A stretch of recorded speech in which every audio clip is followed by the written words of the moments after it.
રાજકોટ તાલુકાના કસ્તુરબા ધામ ગામ ખાતે ગ્રામજનોએ અને કોંગ્રેસ પાર્ટીએ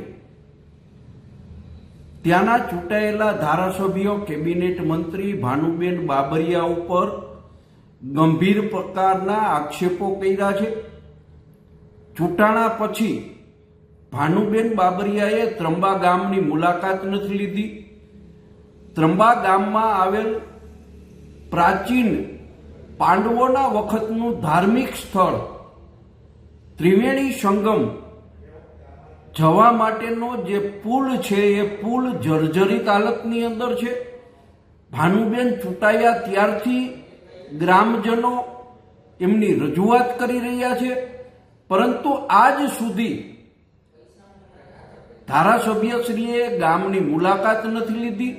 હિન્દુ ધર્મની વાતો કરવી છે, પરંતુ હિન્દુ ધર્મના પ્રાચીન આ ત્રિવેણી સંગમ ઉપર જવાનો રસ્તો બનાવવાની ભારતીય જનતા પાર્ટીએ ખેવના નથી લીધી।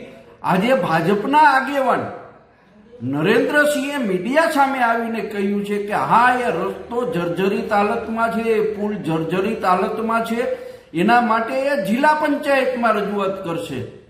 તો મારે ભારતીય જનતા પાર્ટીના લોકોને કહેવું છે કે તમારા ચૂંટાયેલા ધારાસભ્ય ત્યાં મિનિસ્ટર છે અને અત્યાર સુધી તમે આ રસ્તા માટે શું કર્યું?